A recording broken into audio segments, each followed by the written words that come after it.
B-Girl Candy. I am the Vice President of the Mighty Zulu Queens. I've been breaking for 21 years now, and I've been involved in the scene, community, basically on the community level since I started.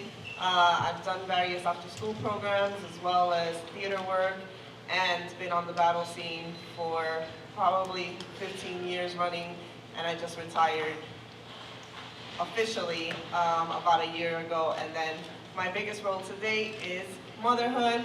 Shout outs to my B-moms out there. And yeah, thank you for having me. Yes, big shout to the B-girls who are moms. Y'all have a special place in my heart. My name's Rokafella. I'm sorry that I'm also Zooming. So y'all are all gonna be recorded.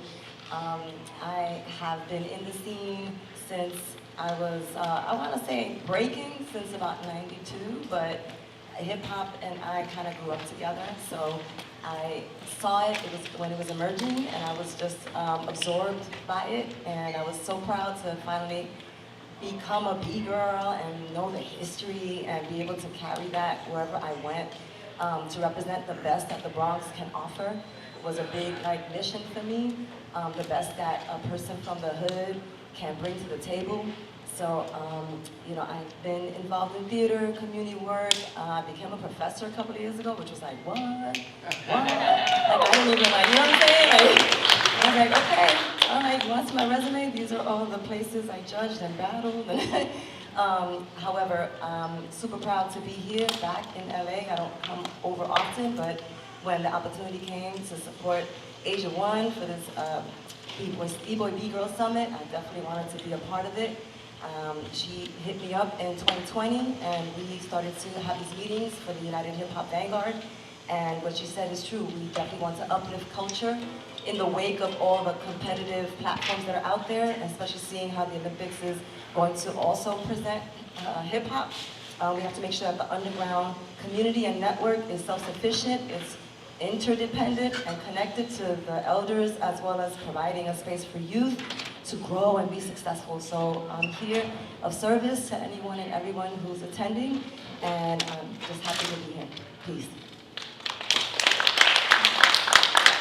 My name is Kwikstep, Executive Artistic Director of Full Circle Productions, also known as Full Circle Soldiers.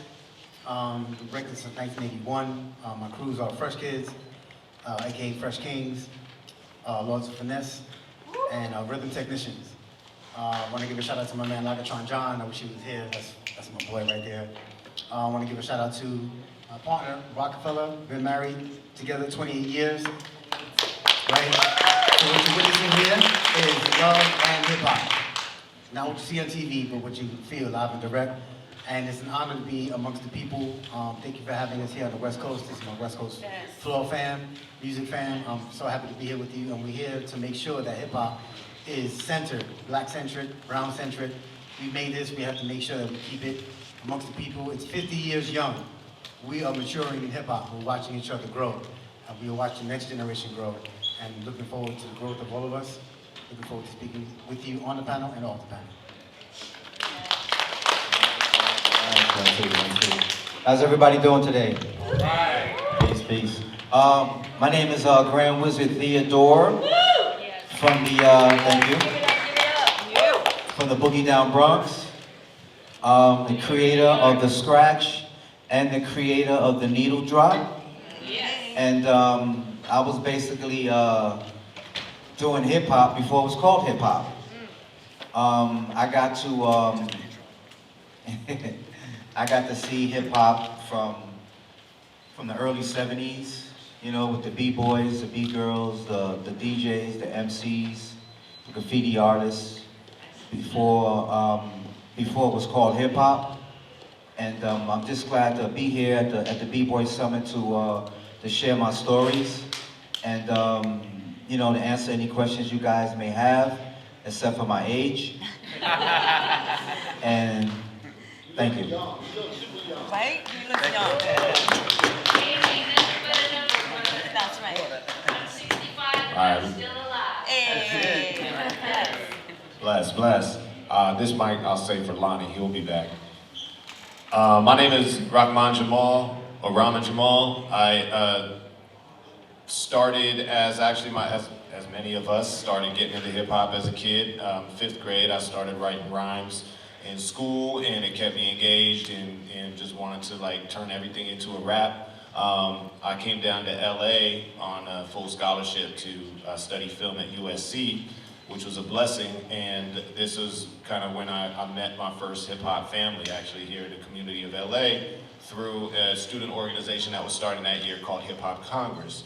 It had actually started in 1993 as an artist collective, and then the name Hip Hop Congress actually was used by the student organization at USC, and then when the two groups kind of found each other online using the same word, they kind of came together, and Hip Hop Congress then became a 501c3 nonprofit with the goal of spreading awareness through hip hop culture by creating a bridge through educational institutions and the community. And so that formula kind of blew up over the next 10 years, and Hip Hop Congress at its height had 70 chapters, not just across the state, but around the world, becoming the 2nd largest grassroots hip hop organization after Zulu, but becoming the largest nonprofit organization that's grassroots hip hop based. And that was all based off of the love of the people. A lot of us were, in college age, and just very, just passionate about our belief. And so fast forward, while I was in school, as an artist, I got the opportunity to star in a movie called The Beat, and it had Chino XL, Coolio, Brian McKnight as supporting as the cast, but I was the star, and this was my first real break into the entertainment industry. I'm gonna talk a little bit later about that whole process, but since then I've become the executive director of Hip Hop Congress in 2015, and through this whole network experience, the motto is, you don't join us, we join you. Asia is on our board, Mark Love. I mean, there's a lot of history in this room of folks that have been involved in that network. So just here to share my experience from my perspective. We also have the first statewide hip hop education and equity initiative that is supported by the California Department of Education through the state. It's the first of its kind in the country, and so we get to kind of utilize these events and everybody's input to make sure that the education portion of hip hop is included for our future generations and our next generations upcoming, because that's a big part of this whole thing. Thank you. Hey, I'm Big Wyno. I'm over Rated Ill. We're a crew out of the Four Corner region. We've been around for over 20 years now. We started as throwing events in the early 2000s in that Four Corner region. And throughout that process, we garnered ourselves over 100 corporate sponsors and supporters from all over the globe. And since then, we've been kind of on a mission to spread that awareness on giving people their value and letting the culture know what its true value is. From stopping people to, from getting signed to Rolex watches for record deals to hopefully now, with the advent of where breaking is going, teaching these guys their value and their worth. And so we continue that work. We're with a collective called the PDX Hip Hop Collective. I'm the treasurer for the USA Breakin. And our main goal is to spread awareness, spread education, and share that education with the rest of the community. So.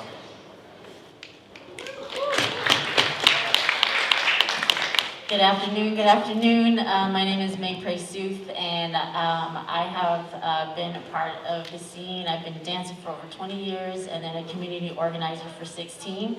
I'm from Seattle, South Seattle. Anybody on Zoom seeing that? I'm executive director and co-founder of the Good for Arts Collective, and our mission is youth violence prevention through arts education. We truly believe that hip-hop brings a lot of advocacy and education. The dope, fresh moves and, graph, all that is like such a cornerstone of what it has become, but then the underlying of it, of basic needs for young children and youth, is advocacy, giving them a voice and processing for healing out of oppression. And that's a lot of the work that we do, and we'll share a little bit more about that. Yeah. How you doing, LA family? All right, so my name is Louie. I'm from Seattle, Washington. Well, I live there now. But I grew up in Albuquerque, New Mexico. My original crew is Inner City Circle. And then I did Battle of the Year. My crew in Norway is Floor Nights. And this is my beautiful wife. She technically is my boss, you know what I'm saying? Because I work for her, because she started the organization. You know, women got the power. And much respect to my wife right here. But we're here happy to share about what we do in Seattle, Washington in regards to the hip hop scene there. So much love, God bless. Thank you for having us.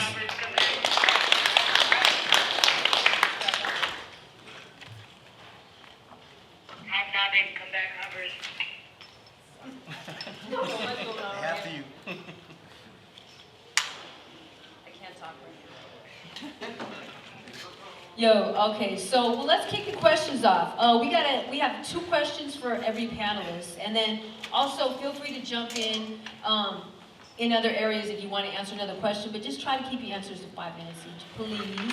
All right, we're gonna start off with Grand Wizard Theodore, because it just seems necessary, right? And really, what we were talking about, me and Rob were kind of looking at everyone and thinking about everyone's history and just what they've done and what they continue to do. And one thing we really were talking about with him is that he's remained to stay so vibrant, healthy.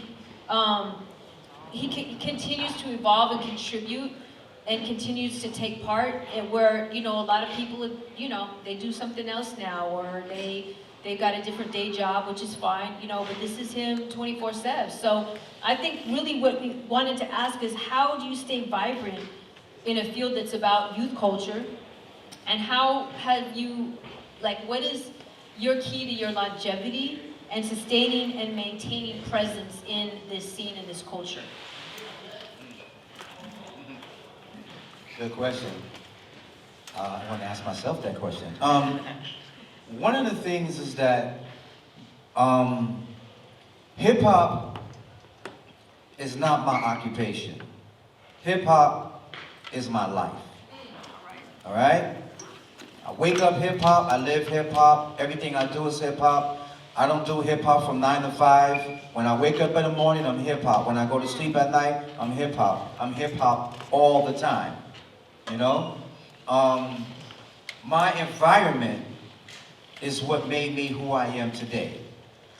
And living in the Bronx, I'm sure some of you seen pictures of the Bronx burning and stuff like that. Every time you see the Bronx, you see abandoned buildings, you see buildings burning down and stuff like that. That's because the landlords couldn't get anyone to move inside their buildings. So basically what they started doing was, they started burning down their own buildings and collecting insurance money and doing whatever, you know? I don't know, moving to Florida, moving to California, I don't know. But it's like the government didn't want to put no more money into the Bronx or all the 5 boroughs, you know? So what we did was, we started, how can I say it? We made the voiceless have a voice, and that's what hip hop is. You know, the graffiti artists were painting murals every day to express the way they were feeling.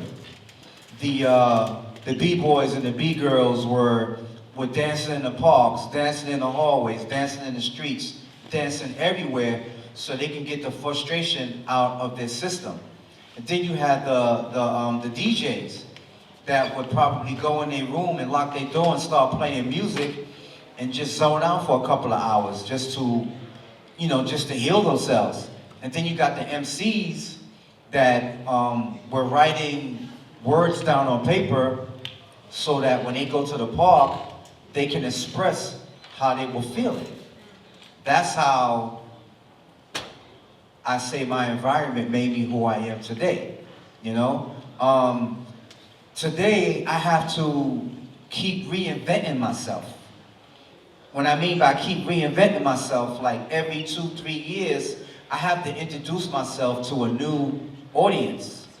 You know, people have heard of Grand Wizard Theodore, but they like, I mean, you know, I'm 17 years old, you know, who is Grand Wizard Theodore? What contribution he had to hip hop? So I have to reintroduce myself to all of these people. You know, I did a movie called Wild Style. Anybody seen the movie Wild Style? All right. Well, Wild Style depicts everything. 90% of what you see in Wild Style is basically what we were doing in the Bronx. I got the pleasure of doing the soundtrack for Wild Style. Myself, Deborah Harry, and Chris Stein, Fab Five Freddy, we all sat down in the studio and we made the soundtrack for Wild Style. And I had to sit in a room and actually score the movie. I had to look at the pictures, look at the video, and actually put the music to the movie. So I'm actually the first DJ to ever score a movie, you know? And I'm just happy to be a part of something that's bigger than I am. So now it's like, we cannot do anything by ourselves. We have to come together if we want to get something done. We have to stop competing against each other, stop hating on each other, you know, because hip hop is, I feel, the only music genre that brought people together in different parts of the world, you know? If you live in Japan and you live in Hawaii, or you live in Malaysia, or you live in other countries, we're all going through the same thing, you know? We're not happy with what the government is doing. We're trying to get better jobs so we can feed our family and stuff like that. And that's what hip hop is all about. It gives a voice to the voiceless. And I've traveled around the world to places where people don't know English. But when you play a DMX record or play a Snoop Dogg record or Dr. Dre record, they're reciting all the words word for word, you know? And that's a beautiful thing. And when people like me travel to different countries, they learn about me and I learn about them, you know? So at the end of the day, you know, hip hop is good for everybody. It's good for everybody. We want to teach people how to eat the right foods. If we eat the right foods, a lot of our uncles and aunts and grandmothers and so forth, our relatives will still be here because we will be eating the right foods to help nourish ourselves. Drink water, don't eat processed foods, you know? Stay away from negative people, you know? That's some of the things that I do myself, you know? I try to eat right. I mean, I'm gonna get a Five Guys burger every now and then, but it's moderation. That's right. It's moderation. You know, I have a juicing machine. I get up in the morning, I juice. I drink a lot of water, you know? And that's very important. We have to eat the right foods so that we can stay living. But to sum everything up is that we have to stick together. We are on this earth for a reason. So we have to stick together. It doesn't matter what color we are. You know, when we bleed, all of our blood is red. You know, and we all breathe in the same air. So we have to make sure that, you know, we stop hating on each other and learn about each other's culture, because that's very important. And at the end of the day, just treat each other with respect. Respect goes both ways. You know, there's a lot of stuff going on in the world with war and people invading other cities and stuff like that. You know, best thing for us to do is just do our part to make ourselves and our friends and our family, you know, feel loved. You know, because hip hop is about peace, love, unity, and having fun. Thank you.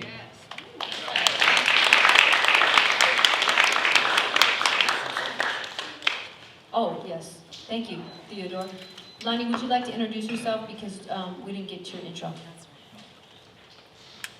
I kind of did it. But anyway, how you doing? My name is Lonnie Green, aka PopTart. I represent the Boogaloo Robot and Strutting out of the Bay Area styles from before hip hop hit Northern California. As a responsible young blood out of the Black Panther Party, stemming from 1967 from the Hunters Point Bayview District and the Fillmore District. I found myself being a kid that ended up falling in love with my beginnings, more so being from the portion of what we call dyslexia in today's words, but at that time we didn't have a name for it. I'm pretty sure a few of you can identify with that. I was one of those kids. So I'm introducing myself and I'm gonna stop right there. Thank you. Thank you, Pop. All right, this next question we have is actually for Rokafella. And, okay. So Rock, we have a question for you specifically, and this is something I know we talked a little bit about the questions, but then I kind of thought about it and I was like, this is something that I really would love for you to talk about. Really, you know, as far as with B-girling, you're someone that was one of the early B-girls in the United States as far as when the movement really kicked into gear in the 90s. So I think, you know, I was like, well, can you talk a little bit about B-girling and the impact of gender on the art form, okay? And being accepted as a woman in the scene and the journey that you've had with that, like, you know, just, it's something I was like, yes. And I know you're gonna talk about something else as well later, but. Thank you, Asia. You know, in '91, I met Kwikstep. I was dancing on the street for money. And I was definitely, my mind was activated into consciousness with the wave of rap music that came out with KRS-One and Breakin, Poor Righteous Teachers. I don't know if y'all remember that wave, you know, right? It was like a wave of consciousness. But then, you know, everyone moved on, you know? And so we moved on to whatever was the next trend. And I guess in my mind, I was like, all right, we're done. That was good. And when I met Quick, I always tell people I was not into the culture at all. The person you see now is not who I was. I was smoking blunts and drinking 40s, kicking around to the staircase, just, hey, this is hip hop. And when he circled me back to what the culture is and how we have to be resistant and defiant and we have to be, you know, conscious, I kind of felt like, oh, right, I remember that. That was a thing. I was lost. And so when I started to break, and Quick brought me to his teachers, and then I met two individuals from Germany who were breaking, and I was like, y'all do hip hop in Germany? What? What do y'all do? Why you do that? But they were so 100 about it, it sparked something in me, and I was like, well, I gotta be the, you know, the next representative, you know, for hip hop. And at that time, there weren't that many B-girls, and matter of fact, there weren't that many B-boys. Because it wasn't popular anymore. And so Quick had some sessions, I was helping him to organize those sessions, but through the VHSs that were circulating, I had seen Asia One, I had seen Lady Champ from Chicago, so I knew there was some of us out there. And then when I met a B-girl from Italy, you know, she really put the fire on the ass, and I was like, she's from Italy and she's doing this better than me? I gotta go back and do more push-ups, like something's gotta, I gotta really rep, because I'm from the source. I'm Puerto Rican, I'm, you know, Afro-Latina, I'm from the Bronx, like, why am I weak? Why am I like, it hurts? I was like, life hurts, so I ain't gonna stop living, let's push harder, and so I did, and being around the people that Kwikstep brought me to, I understood the history, that, like, you know, Asia, me and you notice, when we would hang out with the elders, they'd be like, what's the name of this breakbeat? Title and artist, year. And we'd be like, Scorpio, you know, this is like quickly, like it was the quiz, the test. You weren't official until you knew the history and the time and what crew was from Bushwick, whatever. I'm gonna sound like you couldn't answer that right. Right, and so I was a reflection of, you know, that next wave of hip hoppers who needed to preserve this, who needed to make sure that it doesn't, it was almost like a defiance. And so as a woman, I felt like I am an equal because I'm also at the risk of being eliminated, erased, smothered, you know? So I came in already believing I was an equal. And I always say, like, what was my relationship to hip hop at that time? It was equal. I was coming in, I was practicing, I was doing the moves, I was getting the bruises that the guys were getting from learning windmills and stuff. I still got a bald spot over here, you see I cover it. So I really did feel kindred, like vibes with the other B-boys. Now, that's not to say that there weren't B-boys and one B-boy in particular who did not like me in there, did not like that I was trying to recruit other girls. I was trying, everybody, let's do push-ups together. Yeah, ladies, come on. That did not sit right because some men don't know how to relate to women who are just as smart, just as skilled, just as like physically strong. And that doesn't, you know, they're not ready for that. So I did encounter resistance, and it wasn't all G. There was sometimes when I felt like elbows were coming at me and I was being blocked and blacklisted, but I still felt like I had something to show, I had something to give. And, you know, thankfully the people around me were like, yeah, you need to put the elbow here, Rock, or no, Rock, you gotta reach back here to get that headspin to go. So I did have people who were like, women should do power moves. And so I kind of prided myself in the fact that I could go in a circle and I could take the heart of any guy, you know, rock a fella. I wasn't rocking the sisters, I was rocking the fellas. I was recruiting the sisters to join the ranks. Yep. And so, you know, it was a good moment. Thank you for asking that, Asia, because it is a trajectory that I had no idea I was going to be on. And I didn't know that in 2022 I'd be talking, you know, and being a professor and, you know, inspiring people. It wasn't, again, I come from a place, it's the hood, the relationship that my relatives who were women had were toxic with their husbands, with the, you know, I mean, I don't even need to get into that, but I just want to say that I found my home in hip hop because of the blueprint that the elders set for me. And so I'm here in gratitude. I have a lot of respect for the men, young and old, who choose to do this style and choose to do this culture. A lot of respect for y'all, because I know it's not easy, but respect the women. We're coming in with some skills, some knowledge, some connections, and we just want to build. We want a team with y'all. We want to, you know, build a team. So that's all I want to say. Thank you, Rob. That's a great segue into the next question. Equals, building teams, healthy relationships, and I just want to turn it over to May and Louie with the Goodfoot Arts Collective, and really specifically kind of go into that as far as I mean, it was kind of our question we kind of brought. Both of you have been around the hip hop scene, the hip hop culture, the lifestyle, and there's things about the past hip hop, like whatever generation you partook in, that have been good, and some things that have been bad, right, in general, with the culture, with how people interact, with relationships, and more about like what about the past would you consider valuable to bring forward, continued, as well as like that should move into the future of the culture, as well as like a little bit also too about what kind of Shelly and what Rock was talking about on healthy relationships and bringing that forward into our scene. And can you kind of build into that? Like maybe talk about again, what do you think from the past is important to move into the future as far as this culture and as far as relationships and how that works, and then what isn't, and what can we do about it, and what are you guys focused on doing about that as far as individually and as an organization? Ooh, that's a big question. That's a big question. And I want to just preface this with saying, like, this is just my personal experience and expertise answering and responding to this. Everybody got their own knowledge. Everybody has their own life experiences. And I just really want to sit and also honor the OGs, the ones that came before us. The language we're using now is, I know I'm a guest in the culture. Although we have a diverse ethnic makeup and how hip-hop was created, which came from struggle, there's shared struggle in that, but we know that this is black culture, that we have taken bits and pieces of it and kind of made it our own.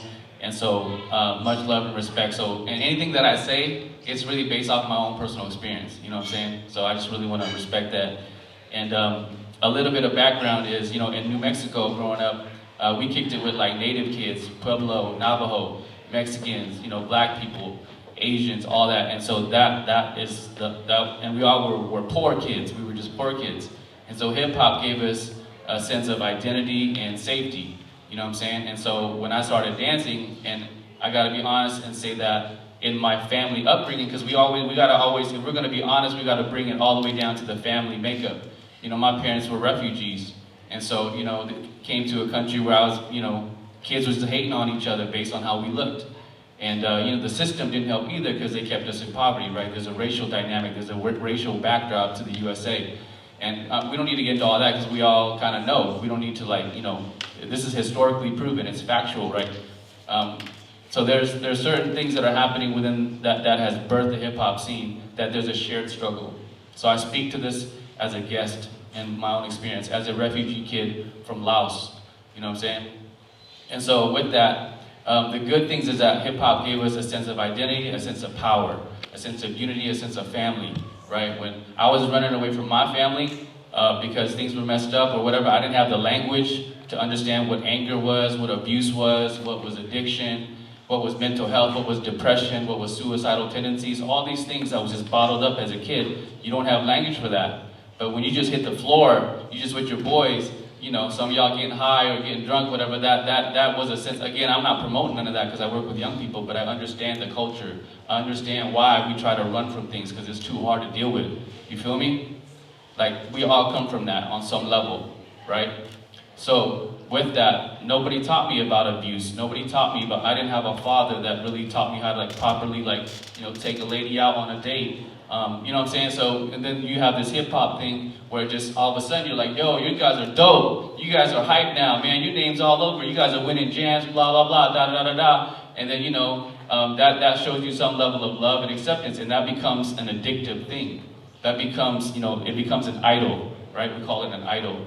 We put everything into that, right? And so, at least, again, from my own experience, these are the things that I love about hip hop. Again, I just wrote a couple things down.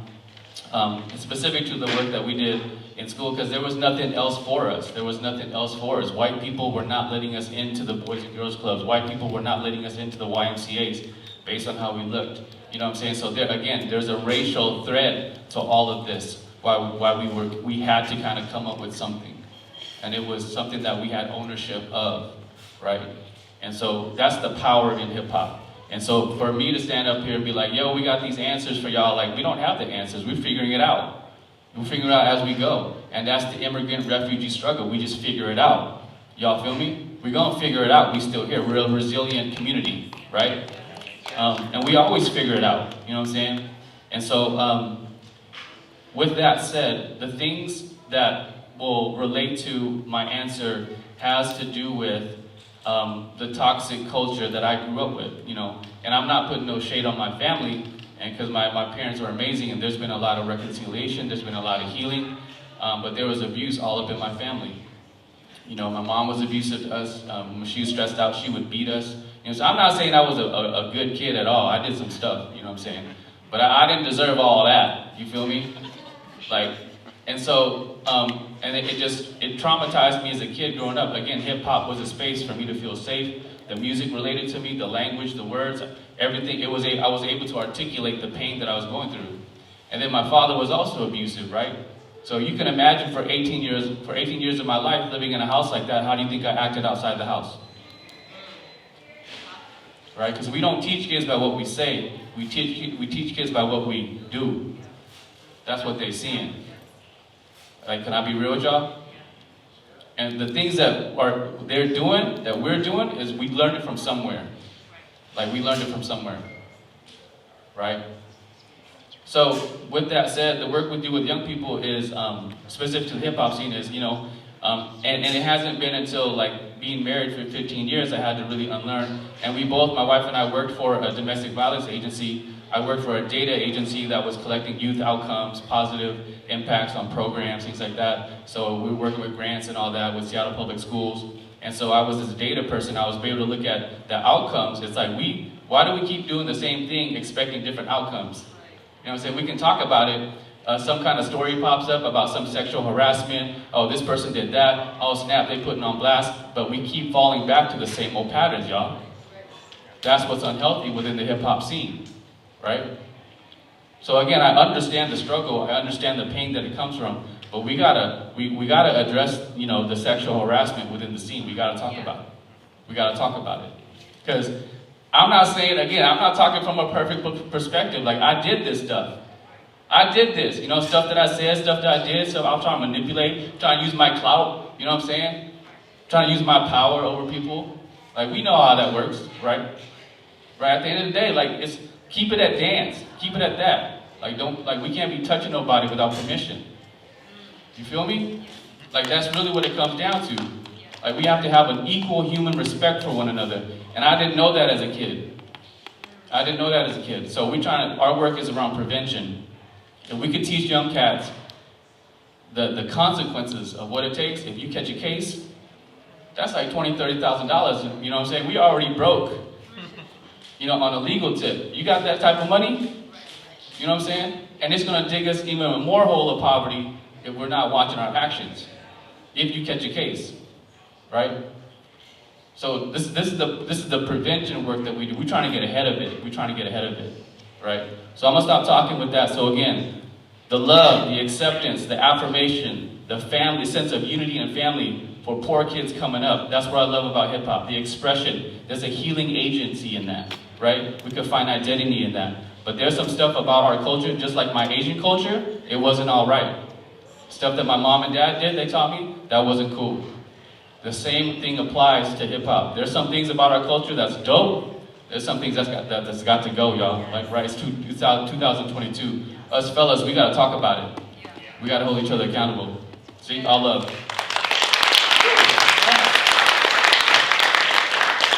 Yeah, I think combined we're supposed to have 5 minutes, is that right? No, go ahead.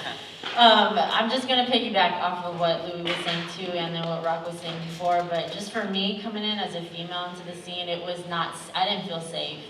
I fell in love with hip hop when I was in high school, but when I started to do the after school, going to the community centers, that's when the real life started for me. And that's when I felt like, man, am I like just coming in here to get hit on? Or am I coming in here to practice? Am I coming in here because I want to learn? Or am I coming in here because like 3 dudes are trying to ask for my number? And so with that, it made me feel like in this space, like, where am I supposed to go? And then why do I have to extra prove myself when any of these guys coming around can just be and do whatever? But I feel like I had a different set of expectations. And that was really hard for me, right? So it made me take a step back a little bit, and I honestly had to find my own space. But throughout the time, just really learning again, and you know, just what Louie's saying, I'm a guest, I'm Chinese American, I'm a daughter of immigrants. Much love to my parents too. But being, you know, having that dual identity was really difficult, and I found so much of my love and my passion in who I was in hip hop. It just made me feel so good, and it gave me so much of my passion and the things that I wanted to do. And the big part of it is advocacy. And I want to bring it all the way back to Cindy Campbell, right? Like, everybody talks about Kool Herc, but Cindy Campbell doesn't get that much props because she's the one who wanted to have the back to school jam that he started to DJ at. It's because of her that she wanted to give resources to her community. It was her that she wanted to give all these young kids to look fresh, to feel good, to have these things to come into school because they didn't get it anywhere else. And I think that was a big thing for me personally to understand. Like, we didn't have the words to it. I'm in nonprofit now, so I'm writing all these grants and I'm learning all these big old words, but I didn't know what advocacy was. I just did it. And I think hip hop was that forefront of it, where we are advocates. Every single person that is showing love and giving peace, love, unity, and having fun, you're advocating for the community, for people that you see that may not have much, but are trying to find a space, a safe space. And so with a lot of the news coming around in the last several years with some OGs and other people with allegations, it honestly just pressed me, and I had a really hard time. I couldn't sleep on it for like a couple years. And for a while I felt like, you know, we can't just like put people on blast on Facebook or, you know, whatever. We can't just talk about it and like Louie said, it just goes away. There has to be something more that we could do. And even in our community, it was like a continuation of like, oh, you heard about this, you heard about that, you heard about him. And then it was like nothing else. And then you have this community that's left with trauma, and then there's no resources for them. And it's just like, let's put it to the side because, you know, whatever. We can't just slap accountability with all these other folks and then not have any practice spots. But then I'm like, well, what about all these people that have been hurt? We're not doing nothing about it, and we're talking about unity? That makes no sense to me. So we put together this campaign, it's called No Excuses, and Asia was on the panel, and with a bunch of other people throughout the US too, and community members, OGs, parents, youth, young people. And the basic premises of the campaign is to really have a voice for our community and do trainings for our scene to advocate and educate so that there's no more sexual violence that is going on, that we're advocating for safety and an atmosphere of no tolerance for violence and toxic behavior. And it can be doable. We know it's the long game. We know it's not going to be overnight. But we're not the first ones to do it. They've been doing it. Cindy Campbell started it. We're just getting on that train so that we can continue that forward movement to have some consistency. So the desire that we have, we're actually doing one with No Easy Props on Monday. But it's really talking through like cultural microaggressions, you know, passivity, gaslighting, predatory grooming. Let's get these real conversations happening now so that we don't just do something when something pops up. There has to be some ongoing. We can't let our community stay in our trauma. It has to move from being trauma-informed. Everybody who's in schools hear that word. We gotta move that to healing-centered engagement. That's why we use hip-hop to do that. It's for healing engagement, to move forward. And we can do it all together. Any more questions about that too, we're down to answer. But I feel like there's so much we can talk about here. But you know, big ups to Rock too for a lot of things that she was talking about, because women don't have much of a voice, and we gotta build that platform. And brothers, we need you for that. Straight up, we need that, right? Please, thank you. Thank you, man. Thank you, Louie. Goodfoot Arts Organization in Seattle. Please look up their work. No Excuses is the manual, is the booklet. You can order them. You could make them available to your community, to your community centers, to you know, to your schools, to programs. So we're excited to move a lot of this forward through a lot of the programming we're doing, because hip hop as the arts is a vehicle for healing and expression, but we can also have that other opportunity to now really navigate healthy relationships through it. So it's exciting. I want to jump in with Kwikstep, and when we talk about mental health and we talk about the battle culture, I want to get your understanding a little bit about your impression about trauma in general that people have sustained, especially men in hip hop, and this battle culture that evolved out of it. And you know, has that helped the trauma? Has it reinforced it? I mean, how do you see that working, and what do you feel again from the past maybe we could keep, but maybe moving forward that we could do better with?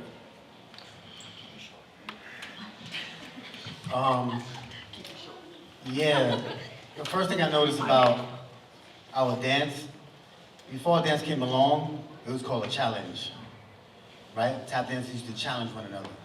They had an exchange. When our dance came along, it was called a battle. We were at war. In the city, in New York City, the Bronx, just New York period, they were told to drop dead by the president. And if you look around us, it was like a third world war country. A third world country at World War III. All the buildings were decimated. You walk out your building, 5 block radius, there was no buildings except yours. And yours didn't have heat or water. No hot water. But you had to step out of your building looking fly. Looking fly, going down the block, possibly to get jumped for your sneakers.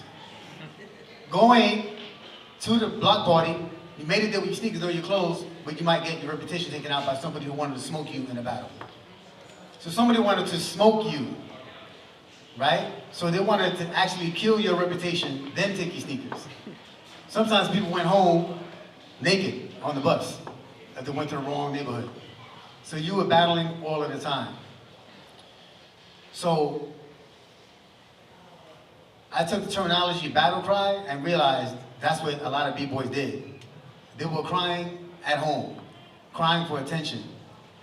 And when you had this battle, it was a battle cry for who you were and who you needed to be. But after years and years of battling, and that's all you know, you begin to fight yourself. And you begin to lose that war with yourself. Because hip hop was a platform and an outlet for expression. But after a certain amount, a period of time, it's like having a Band-Aid on a gash. Now you're just acting out. And men don't know how to be men, they're just boys. B-boys is till about you're 16 years old. You're still a kid. But in the city, you're 12 years old going on 25. So I decided not to call myself a B-boy, I wanted to be a breaker. When the community said, yo, we're breakers, that to me made a lot of sense, because we're breaking through to the other side. Breaking will break you down, build you back up, so you can break through to who you're supposed to be. It's like being a martial artist, it's like being like a ghetto samurai. You learn how to sharpen your sword. But with that sword, you have to cut away the jungle that's in front of you, not the people who are backing you up. And a lot of times we stab one another and slice each other so we can stand out in the front. Now you're like, yeah, it's about me, but when it's just about you, you are self-centered. When you are centered, it's about everyone around you who made you who you are. And you can't be somebody without anybody backing you up. So if you cut everybody around you, you're cutting your own roots. Stop cutting your roots. When you get into hip hop, a lot of us come from broken homes. And we look for father figures, mother figures, brother figures, and a lot of these people are traumatized. So now we're being raised by a broken family and wonder why hip hop is in the state of emergency it is right now. We're in the first 50 years of hip hop. It's really young compared to everything else that's been around for 500 years. We are still growing as a people, and we're still making mistakes. But from those mistakes, you learn who you're supposed to be as a people. This started in New York, but it's worldwide. We have brothers from New York City all the way to the West Coast, and there's a lot of misunderstandings that are happening, but now coming into the light. And so through this, I was able to grow into who I am today. Now, I'm 54 years old, but I don't look at it through that lens. Hip hop made me look at myself as if though I'm a computer. I'm 5.4. Who I was last year, I'm not that this year. And every year I upgrade, and I'm gonna get better. So by the time I leave this planet, there'll be an operating system for the next generation to use. So you have to think of yourself as an operating system, but not really an operating system, but operating souls. We're more than computers. Remember that thing in B Street where Melly Mel said, don't be a slave to no computer? That was real. Because right now, what we're doing is imitating computers, what we used to do with our minds hundreds of years ago. That's why they whip your site. We were able to communicate. You know when you think about somebody and then your phone rings? Oh yeah. That's real. Yeah. Computers are trying to do that right now. That's why you. But we've been doing that for years, hundreds of years, for millennia. So the way hip hop came about, it's a grassroots movement to reach out to my brothers on the West Coast who had a funk movement. They were doing something before we were doing something in New York City. Lockers and poppers out here in the 60s, they already planted the seed. And then somewhere in New York City, another seed was being planted, and that was able to build a bridge with people instead of building a wall. So I think this trauma that we're going through is a good thing because it allows us to understand why we needed the battle, and now we're in the phase where we need to heal. Because after a battle can only go on for so long, then you need time to heal. And I think that's really important for us to recognize as a people. And a lot of these people who are on the front lines are women. Who's organizing this right now? Who's organizing this? Right? Women. And for the men who back women up, we get a lot of heat because of that. But women who are in the trenches, they know that they have men who are with them in the trenches. And sometimes it doesn't matter what gender you are you willing to take the front lines? Are you willing to take the reins? And a lot of times women take the reins, even as single moms. They make the household work, while a lot of men bounce and try to find themselves and don't realize that they're lost. Right? So when you come back home to hip hop has a lot of the things that we're looking for, but we discarded them. Hip hop culture is different from hip pop culture. Hip hop culture is something that is for consumers, but when you don't realize it consumes you. It doesn't give anything to you, it takes from you. Hip hop culture actually is something that gives back and forth to one another.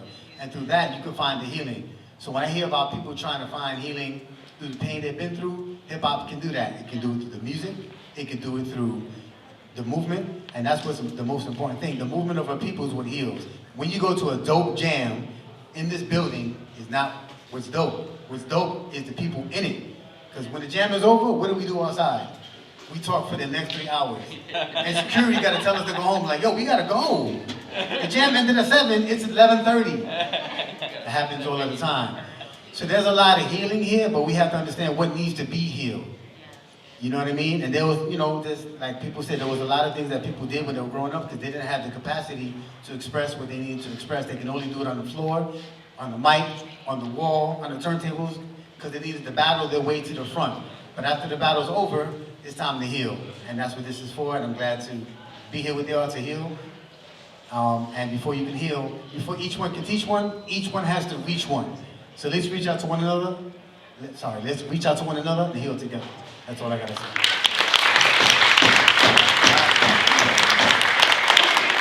Thank you, Quick.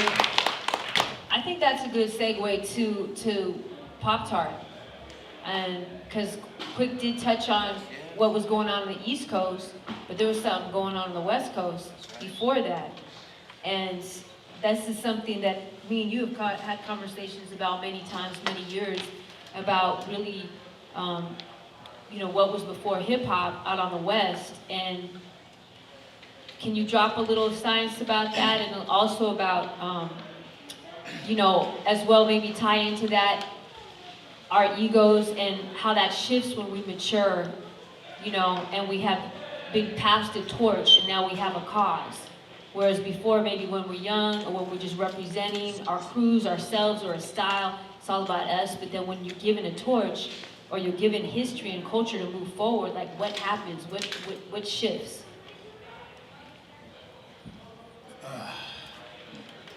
I cry so much every time we get to think about. Woo. Yeah, bro.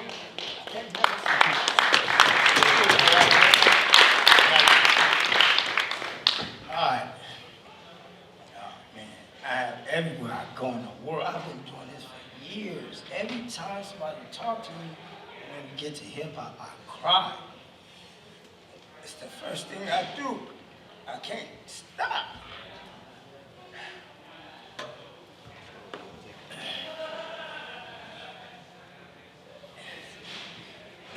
It's a lot. Listen, first of all, I mean, I cried, then I get hard again. I get bad, I get tough, I get everything it takes to be a champion. I'm a people's champ. I represent families, mainly black families, broken home families, families from the South that migrated to San Francisco, Oakland, Richmond, primarily the Bay Area, and of course Los Angeles being our cousins. We call them our cousins. We always call LA our cousins. Without the blood or Crip thing, those are our cousins down there. That was internal, black conversation, black language. When we get to hip hop, I get emotional because I don't want to disrespect nobody, because I've seen hip hop come. So many people fortunately got hip hop, and that's all they had.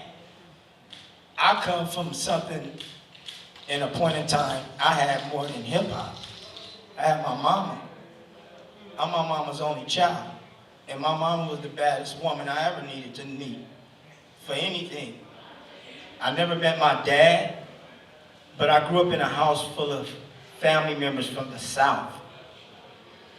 Being the only child of my mother, I wasn't lonely. I had 11 cousins. So when you grow up, first of all, and you talk about hip hop, for me, it's a touchy situation because so many people leave out their whole family and just start claiming hip hop, and I'm sorry. My mama beat my ass in many ways, but I'm still not gonna throw my mama under the bus for nobody. I don't care what you say. I told her she was wrong. That was my business. It ain't your business. But you said you like how I dance, right? So let's get to that.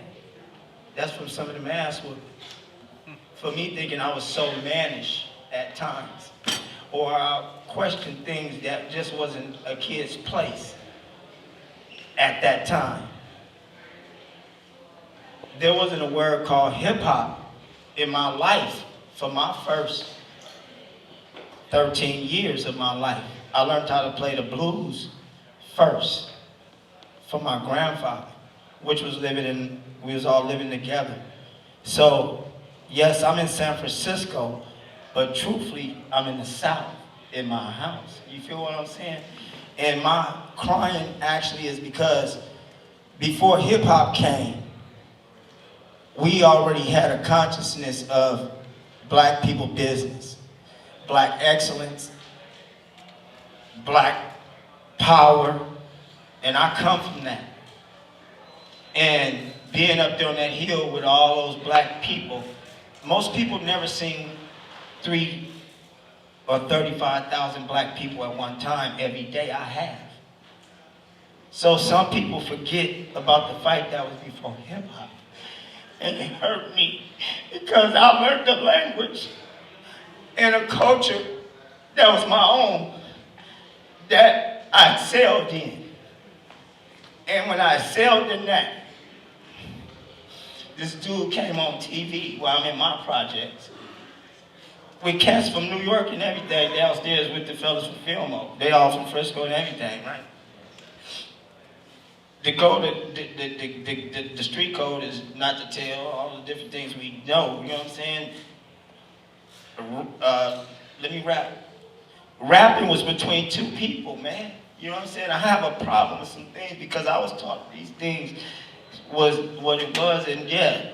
Hey, let me rap to you for a minute, man. Hey, brother, man, give me 5 on that black hand side of it. See, all that go together. But what they did done is took that language and someone turned it on me, personally, I feel, by saying, hey, African Bambaataa hurt my feelings, really. When he came on TV and said, we hip hop, and we want everybody to get up on this New York and you know what I'm saying, do what New York doing, and that right there, I guess I'm the only person in the planet had a problem with that. Because I just learned how to play the guitar. I just learned how to play with live bands. You know what I'm saying? And everybody jamming. And I mean, the dances we doing in the house, your mama dances so hard, Soul Train don't even compare. I'm not lost like that. I will get my butt whooped if I painted on anybody's wall.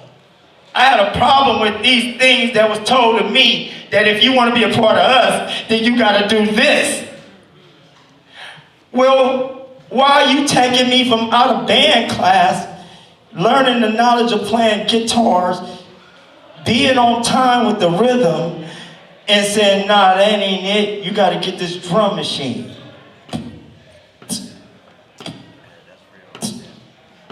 Made me start all the way over to be accounted for. When I already just won the handball competition with my mama in the 4th grade. Let me see, I don't know if I can still hit something. Let me see. 4th grade.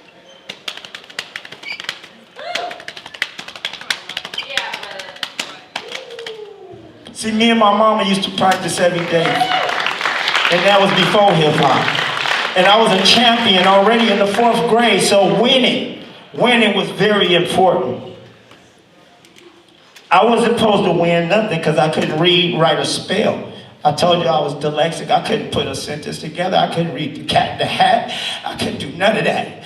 But I could beat you in running. I could beat you in putting a bike together. I could beat you in so many things other than this curriculum they keep putting me into. Now, when I say me, I'm not alone in this journey, though. Everybody, I told you, when I come out my projects to go against, because that's what we used to call it, going against somebody. And you represent your whole project. When you come out your projects, your whole projects come out with you. The grandmother, the auntie, everybody. Get him, Lonnie, get him. That's my baby. And that make you bad. And you, boy, you don't want none of this. See, that came from a real gangster level era in the projects. So there's so much being left out emotionally about hip hop the day before hip hop that I feel like hip hop still. I said, you know what? I want to teach hip hop something too. Hip hop gonna teach me something, I want to teach hip hop something. And that is that if you say we are one, then you should be able to accept my tears, my heart, my passion, my family, and everything I had before I just say I'm hip hop. Because I'm going to respect hip hop so much that I'm going to do everything you say. And that's what I did. I'm in over 28 music videos. I'm the second person to ever make it in my city onto MTV BET. I used to dance with Oaktown 357 from MC Hammer. I helped create the Humpty dance that y'all see from Digital Underground. The Streets of San Francisco, Do What You Like remix. I done been down here to El Segundo to shoot videos with Ho Frat Ho. I mean, you gotta get an education. I'm in all them videos. But this is all so y'all can see me, find me. Because they was trying to blackball me way back in the 80s. Because I could come in a party and, ooh, I'd damage a whole party of, you know, new beginners that was calling themselves hip-hop at that time. And it wasn't that I wanted to beat nobody, but I was just like, I want everybody in hip-hop to know, don't suppress, don't suppress, don't suppress. Don't suppress, man. Because some of us is still hurting. And y'all keep talking about the kids, and some of us adults that still hurting. And ain't done hurting, and ain't done crying, ain't done bickering, is still looking for some help from God. Period. But I think Asia won. And B-Boy Summit, Hip Hop Congress. See, them names I wouldn't dare put in my mouth.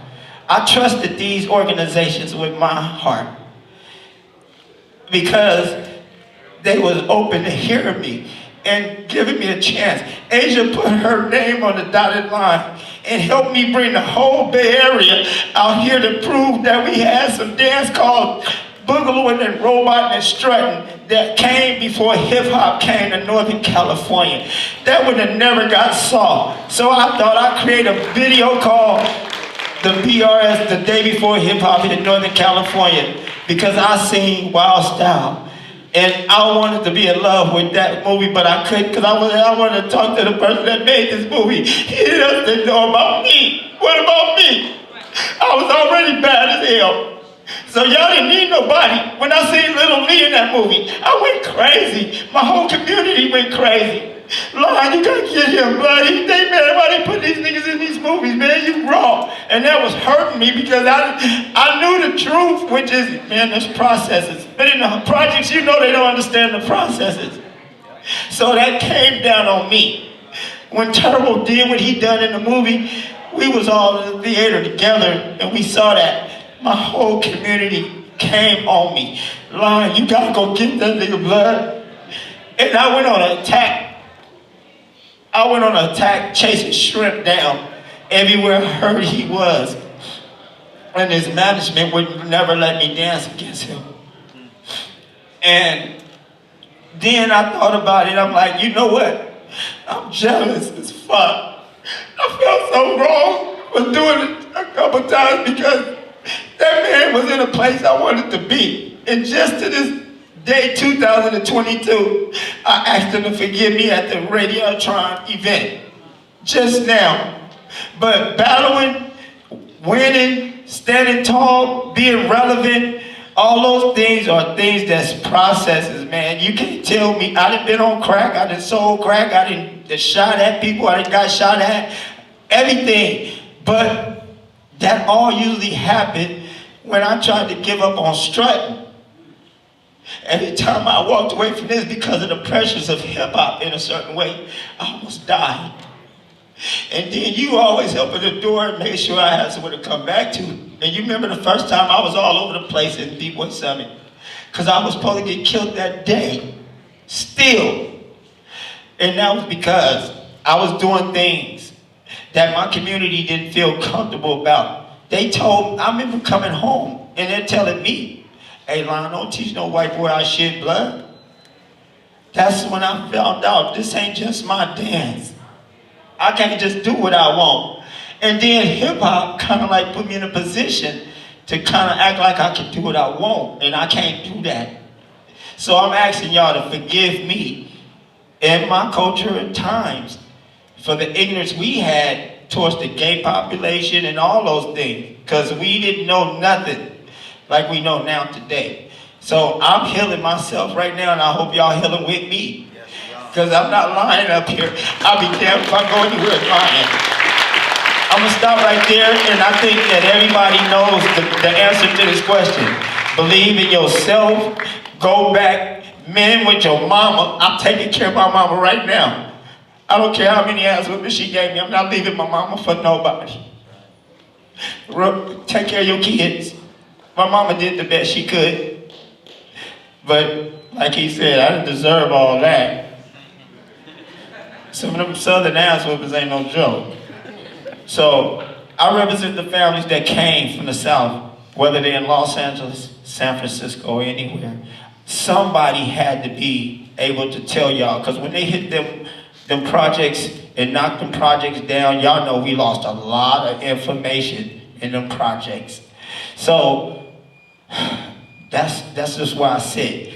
The information from the inner city before hip hop came is what I stood and said, okay, well, hip hop is gonna move forward, but somebody has to be responsible to show them where, you know, what else was happening in case they ask. So I raised my hand and I said, I'm gonna stay here, y'all. And at the same time, I cried because I wanted to go with hip hop, but I couldn't, because I was the only one left doing this art form in the manner of the true culture. Battle way, the strength way, the fight the power way, you know what I mean? I could go out of space with this, you know what I'm saying? And this dance has so much arts and crafts in it that I can't see how New York could leave it out of the books of education. That's the next thing. It has so many family values in it because it was most of our families involved with it that taught us how to do the things we done. So I don't see how you take it out of the curriculum. I could take everybody right now and give them all some glue and some letters and we have a spaceship in about an hour. That's keeping it funky. Building it from the beginning, from the top. But see, guess what? Some people's like, no disrespect, the break dancers, the breakers, they were the ones whining about us. Saying, man, they're not breaking though. They keep winning all the shows. We got banned from a lot of the B-boy events because we was coming in with that funk. The spaceships, the time machines, and all the different things, the caskets. And that's not a put down, but we, on the West Coast, we was teaching our young West Coast breakers how to get the East Coast breakers. We started teaching them some of the stuff for their intros and different things. So I got involved with B-boys like that. I said, you know what? We're gonna just give some of this stuff to the B-boys and let them get the East Coast B-boys then. So that's how I found my fun, hanging around different B-boys and B-girls and lockers and poppers, and allowing myself to not just listen to the guys that surrounded me that day and said, don't teach our stuff to no other nationality. You know, that happened to me. I got jammed by my own. So what I did was made myself a champion to the point where what he was talking about was so small that you look stupid coming to me say something like that now, boy, because I'm worldwide with it. Our culture is worldwide. And thank y'all, we got a new breath, a new family, and you guys are that family, y'all are that new breath and that new heart that I got. It comes from you. Thank you, Asia. Thank everybody. Thank you, Lonnie. No, that was beautiful. Thank you for everything you shared. That's history. We're recording this so many other people get to see this, because these are the type of interactions. This is history. We just got a couple more questions for a couple folks who haven't spoken yet, and I'm gonna pass it off to B-Girl Candy right here to my left. And Candy, we really wanted to hear from you a little bit again about a crew like MZK that a lot of people hear about in the streets or what have you, but not necessarily like the other side of the crew, the community organizing, the leadership work, the things like that. So maybe touch a little bit about your interest in being in a crew like that. And I mean, you know, just your take on that, because you've been in the scene for a long time as well, and your experiences, and just do you, Candy. Just do you. Okay. I guess I'll start with why I wanted to be in MZK and like what I feel like it did for me as a B-girl. I think one of the best things about being an MZK is that it's a crew that really promotes evolution within self. And then in turn, it promotes preserving the culture and just elevating everyone around you. I think we all started really, really battle-minded. And as we grew up, the crew grew up, and we started to have different goals within the crew. A lot of us became parents, so that the crew changed because of that. And I also think that we just got older and our mindsets changed. I think a lot of the times when we talk about preserving culture, we talk about preserving not just the history, but the attitudes within hip hop, which aren't always so positive. And you know, growing up in New York, I faced a lot of these attitudes that when I look back, I'm like, you know, that it wasn't so great, and I'm glad that as a crew, MZK helped me grow out of that. One of the big ones was like this paying dues, the way we translated that. It was like you were taught that you weren't enough, and as a person, and so then you had to prove yourself, not just as a B-boy or B-girl, but as an individual. And I think it's really important that when we teach now, that we teach these kids that you are enough as an individual. Yeah, you might not be the best B-boy or B-girl, but you are valid, and your voice matters. And whether your skills are up or not, you're dope. You're a dope person. It's just about getting your skills up. And there was a lot of like, don't talk to this person, or we can't associate with so-and-so, and just these like, I remember being told off because I was too nice, so I felt like I had to like not talk to certain people, and it really put me on the defensive. And thinking back, what I was seeking from hip hop was not to be shunned. It was to like create a community and create like friendships. So it was really, it tore me a lot for a long time. So then circle back to MZK, where, you know, I think one of the first people before even MZK came along that made me feel like, you know, your voice matters was Rokafella. Like, she actually told me, like, you're a Latina, you are from New York, and you gotta represent because you matter. Whereas the guys were telling me, you don't matter, you ain't shit. Sorry, excuse my language. But you, so you gotta get dope for us to listen to you. Where she was like, I'm listening to you. Now, what you gonna tell me? So that was really dope to hear, but I didn't hear it enough. And then once I got into MZK, I felt like that was finally the crew where they were like, you are dope, and we do want to hear what you have to say, and let's talk about it. Like, what are you not happy with? What are you happy with? What do you want to do within the scene? What do you want to give back? And that was the big question. And so I'm vice president, but Asia's the pres. So being under Asia taught me a lot about being a leader isn't about being like, you should do this, this, or that. It's about listening and seeing what people need. Because you can tell somebody this is how you heal over and over, but they're not gonna hear it because they might not be there yet. So you have to wait for someone you have to listen to people. And being part of community work is really important to us as a crew because we see a lot of that. We are in the hoods. We have nonprofits all over that started in the hoods. I teach now in Harlem, and I see it every day. The effects of COVID on our kids, I see that every day. They're like, they need us. And they don't need us to tell them, prove yourself to me. They need us to tell them, you are valid, you're important, you have a voice, and there's something out here that you can do to better yourself. So a lot of people don't see that though, because we live in such a social media dominated world that it's whatever you see online. And honestly, we don't really post about those things, but I feel like those are really the more important things that are happening.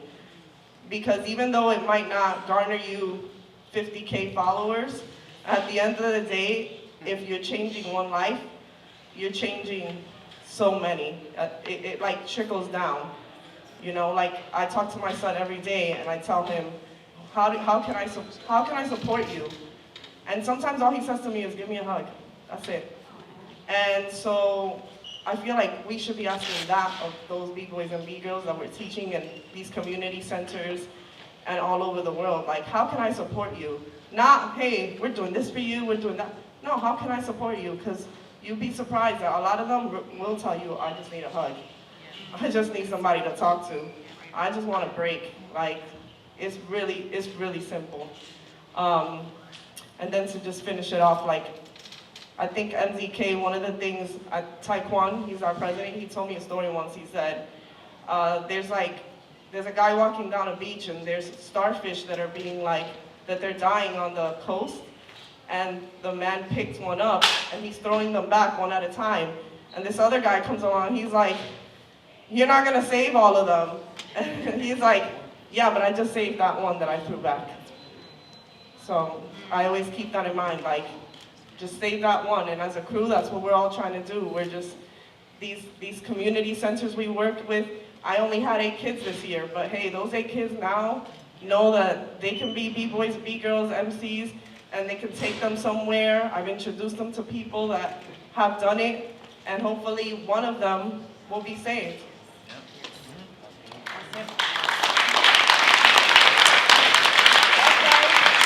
Thank you so much, Jamie. So we got 2 last people to talk to, and I think this is good. We kind of saved it for last, and also you guys are sitting next to each other, so we're about to set it off. So there's going to be 2 kind of segues into this. I think we should start with Wyno and then end with Rahman, because I think that might be more pivotal. So Wyno, you know, you're somebody again like that has made a big impact in the last couple years in our scene, because you have been active, you've been available to be a part of organizations such as USA Breakin that you represent. You've been going out and actively seeking out support for our culture and our scene, for events, whether they're cultural events or more competitive events. And so I think the question that would be really great is, like, when does the line blur between business and culture? And as you're moving forward into this space of connecting many corporate interests into this culture, what is going through your mind with all of this in terms of the blurring the lines of culture and business and corporation? Because it's a fine line, right? Because it's different when it's a culture and you got a corporation trying to, you know, invest. But at the same time, I can tell you from doing this type of events, we need support. Right? I mean, we're blessed because we're a nonprofit. We can write grants to get some support, but we don't get, you know, $200,000 to do an event from a sponsor, or, you know, so those type of sponsorships and having sponsors interested or having corporations interested in our culture is important. So can you talk a little bit about that? Yeah, absolutely. And I think everything kind of leads to this conversation. How we feel protective of our art form, how we feel protective of hip hop. I grew up in hip hop, you know what I'm saying? So I understand that protective nature of our culture and our people. And as Theodore and many other people on the panel have said, you know, hip hop is, it's not something that they're doing occasionally when you see them DJ or rap or break or write on a wall. They wake up hip hop, we wake up as hip hoppers, we go out and we do hip hop every day. So of course that's gonna come into the more professional levels of things that happen. Because if we are not responsible as a community for what we bring into our community, then other people are gonna bring in whatever they want to the community, and we've seen the results of that in the past.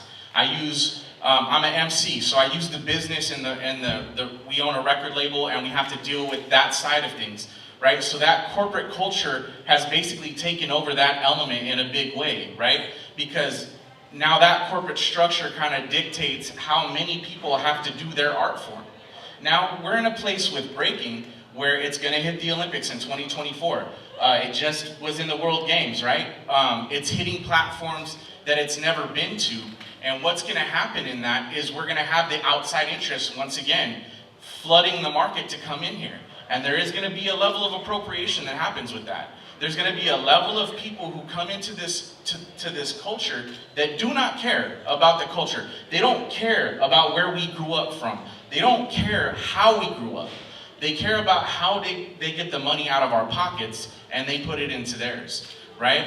So now that we can foresee that this is happening now, right? We can see that it's gonna come to us. The goal is, how do we take equity from that and put it, keep it in the community and build it from within, right? Because I believe that Breakin has a big opportunity to do what MCs didn't do. While they were signing deals for Rolex watches and, and losing all of their rights, all of their IP, look, we're about to have a group called the Far Side come into Grant Park tomorrow with a different name because of those legalities. They didn't even own their name. So now I'm looking at B-boys and I'm looking at this new generation of B-boys who doesn't know that they can lose their name. They can lose their identity, right? So, and we just talked on this panel about everyone, the number one topic here with hip hop was keeping our identity and keeping it pure to us while educating ourselves on how to build it into a more healthy and in a more healthy, sustainable way. Now, if we choose to ignore this part of it, we are basically handing over the keys to our culture to whoever wants it for the next 5 to 10 years. So what I try to do is I try to team up with companies, and I was very influenced by Asia One about how I speak to these companies now. Because I used to be the little guy, right? I used to feel like, oh, the billion-dollar corporation. I'm gonna come in there and take my hat off and, hey, can you please give us something? I don't do that no more. Because I saw Asia One talking to someone before and she was like, look, this is where we come from. I've been arrested for this art. I've been harassed about this art. We've had to lie to venues and tell them we were cultural events because if we would have said hip hop, we wouldn't have got in, right? We've had to do all of these things to sustain this culture as promoters, as supporters. We've had to do all of these things to get around the fact that hip hop is a multicultural thing. It comes from a black culture. It's been integrated into all minority culture at this point, the whole world, And that being said, now it's time to be responsible, right? Now there's a bunch of adults on a panel speaking about how to make hip hop a positive thing for the next generation. Now, us as adults have to take the reins, and this is the each one teach one situation as well.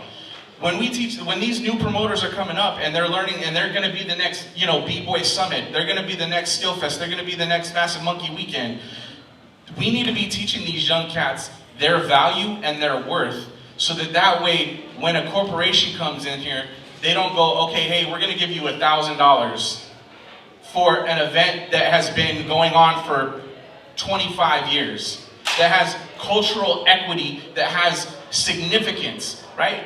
And this billion-dollar company can't feel comfortable coming in here going, we're gonna give you $1,000.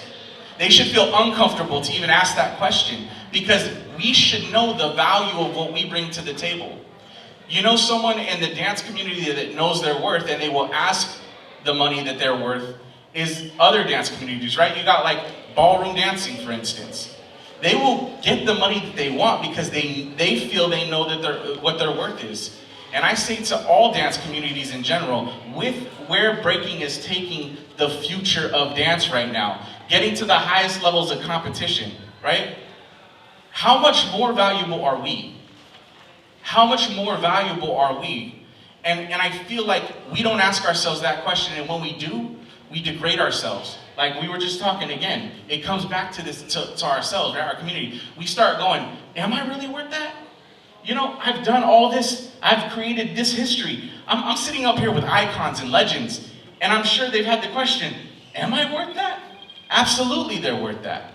But it's up to us to remind people who forget, right, within our community, what they're worth. And it's also up to us who are taking the reins and being the promoters and becoming, pulling in the support to remind those people, this is what we're worth, right? We have a value. And not only do we have a value because of who we are as a culture, but we have a value because of what we can bring to your business, right? And so, as far as like the blurring the lines, the one thing that is the hardest to do for a new promoter is to say no. When someone comes up with a $5,000 check and puts it in your hand, are people really asking, What does this company represent? What are they doing in our communities already? What will they do in the communities? What promises are they making to us? Now, are they fulfilling those promises? Or are they not? Do they have a good history with us? And if we're not asking that, and if we're not adamantly holding them accountable, then we are doing a disservice to ourselves, to our community, and especially to the culture, right? So, I'm getting back to the you know, that thin line. Is there a way that we can coexist? Yes, because we have to. Without the finances, we can't grow, right? But again, I just need people to realize that little jam that you're doing in your community, it has so much of a bigger effect. One person on the panel earlier said, you know, Candy was just talking about, you throw the starfish back, right? And you save that life. It doesn't matter if you got 8 people in your school, if you got 10 people at your jam, those people are affected in such a way that it affects the entire community and it affects that business. So say you have a jam where only 10 people show up, and say, Break Boy Soda is the sponsor, right? And all that Break Boy Soda gets is 10 people there to show, hey, this is the new soda that I'm drinking. Well, you got 10 people. 10 people affect 100 to 1,000 people each, right? Now we're talking about the each one teach one. This is each one teach one, like business side of it. So these 10 guys have the ability to reach 10,000 people. Now, how much is that? How much can you monetize that value worth for that business, right? If they're selling that can of soda for $1, it's only worth 20 cents. They just got 10,000 potential new customers off of the 10 people that were at your jam. What is that value to them? What is that worth? We never ask that much. We just go, oh, they give us a $500 check to be here. You know what I mean? We can make the jam a little bit better. What we need to be doing is making a specific, requirement of these particular businesses. And so that's what I do every day, right? Not just for the events that I'm a part of, but for the events that other people ask for help. Because I do believe that educating our community on how to create sponsorship decks that make sense to their events, how to make sure that they're doing everything they need to do to build on that deck, doing what you bring to the community, and you know what it's worth. You gotta be realistic about it, but if you know what it's worth, then you got to not be afraid to ask what it's worth. You know what I'm saying? Like, people are so scared to get that no. Don't be afraid to get that no. You took the step. Every b-boy took that first step into their first cypher, dude. It was scary. It wasn't like super confident situation, especially if you had dope b-boys around you, right? You took that leap of faith. Every MC, every DJ knows what that feels like, because you had to take that first step to grab the mic, to get behind the tables in front of a group of people you didn't know, to get in the cypher as soon as you could, to hit a wall next to an OG. Like, you have done this before a million times, and I just hope that you keep the confidence for that. And I hope that if you need help with that confidence, we have a group of people within Rated Ill that can help you gain that confidence and help you with your sponsorship decks. And just like take you to that next level, man. Because you're already, like, I really feel this way. Most of the people who are even understanding what I'm talking about right now, they're already at the level that they need to be to grow. You know what I'm saying? All they needed was a little push. And like, luckily for us, right? I come from hip hop. Hip hop had nothing. I had to learn everything on my own, right? I had to figure it out from scratch. And now that I know something, right, just a little bit, enough of a raised platform, now everyone can get on this platform with me, and I can give them everything I know, because who knows where they're going to take that platform? Who knows? If I can get a $10,000 sponsor today, they can get a $100,000 sponsor tomorrow. And what kind of effect are you going to have on the community with that kind of financial responsibility that they trust you with? Because you've proven that you deserve that trust, right? And it's the same with the breakers. It's not just the promoters, because breakers are getting paid to do commercials. They're getting paid to be in shows. They're getting paid to go to top-notch worldwide jams. Eventually, when the promoters of these events start getting what they're worth, then it changes the game for every breaker on the floor, because now we're bringing that financial gain to you directly. Because why wouldn't we? That's the whole point. The whole point is to make sure you guys can make a living off of doing what we're talking about now. And if that's not the point, then we need to figure out what we are doing with those finances, whether it's donating it to the Afghan hip hop, which is an amazing, those people are amazing people, by the way. Or donating it to groups like the Goodfoot here, who are helping make sure that we educate our young B-boys and MCs about, you know, how to protect the women in the ciphers, how women can help protect themselves in the ciphers until we don't need that, until we don't even need that education, right? Because once we get to that point, I mean, the sky is not the limit. You know what I'm saying? This thing is endless, and I get hyped and I get passionate, so I don't want to keep going on. But at the end of the day, it all comes down to everything you've heard here on the panel. Once you know your worth, ask for it, and if you get a no, walk away. Always look for the win-win situation, and that's how I've continued to maintain these relationships and to get better ones as you know as it goes on. Thank you, Wyno. Wow. Here's some good gems. I know we're getting to the end of this, and you guys have been such a great audience. We're gonna end with Rahman Jamaal, and he's with Hip Hop Congress. You heard his intro, and you know I think that you can talk about what you want to talk about, Rod. You came here to talk about something. You waited till the end, so I know this brother well. I'm honored to serve on an organization that he's pretty much spearheaded, and I give this floor to you. You will finish this out. So you talk about what you'd like to talk about the article you wrote. I don't want to mess the title up because I feel like I might get the words in the wrong order, because when there's too many C's, I'd be like the corporate co-option, the culture, and then community, and then I'll just keep going. So you go ahead. And we're going to end with that, y'all. Thank you for being very, very, yeah. All right, Rob, come on. Well, hey, give it up for yourselves for sticking out through this, you know, for your presence. And, I mean, without y'all being here and listening to all of us, like, the power of all that's been said, you know, doesn't go as far. So I really appreciate everybody for sticking this out. The title of the article is PSA, Hip Hop and the Corporate Thievery of Democracy, parts 1, 2, and 3. You can check those out on hiphopcongress.com/blog. You know, there's so much that's been said that I don't want to repeat because, you know, this really all comes down to how we use our time. We are the richest culture on the planet. And if we're talking money, $15 billion industry. But we're richer than that because we continue to create value when, well, some people say when there was none. There's this phrase that I'm sure a lot of us have used, that hip hop came from nothing.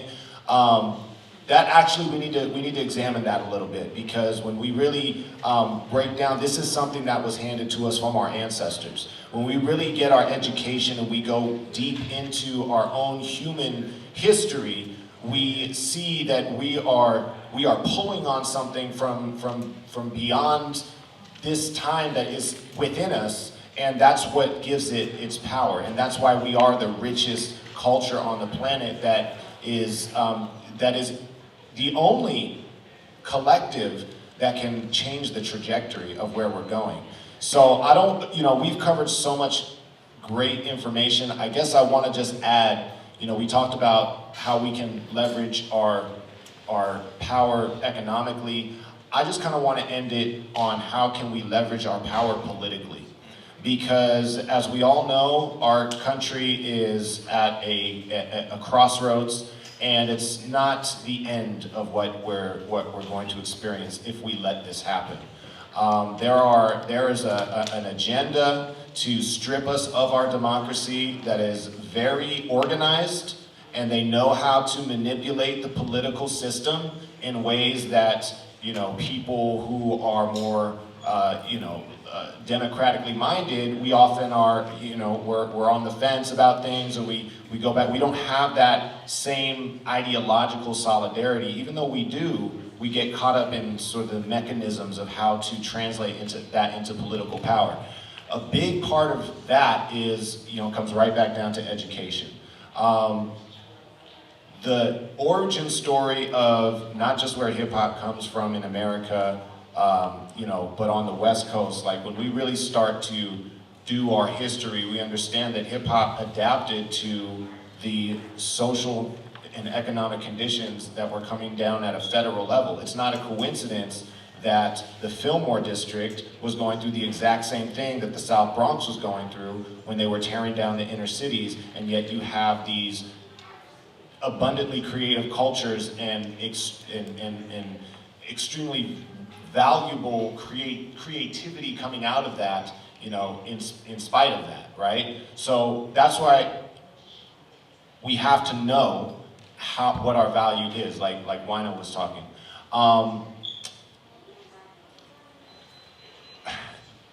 So the educational portion is the key when we talk about, you know, how can we put this into form? So if we think about all of our collective knowledge in this room, right? Every one of you, maybe some of what was spoken about, that consciousness that was just shared in the room, like now we all get to take that with us, right? Imagine a country where all of this knowledge is presented to the next generations from preschool age on up. When we start, you know, when our schools are aware enough and we have artists and teachers who have that love and know what our children need, the healing, you know, where we're supported in, you know, changing the way that education even looks. That's possible. It's actually happening. But we're in this evolving state where, you know, it's the people, the work that's been laid for the last 20 years when it comes to artists not just seeing themselves as entertainers, but seeing ourselves as educators, seeing ourselves as cultural workers, and knowing our value in that.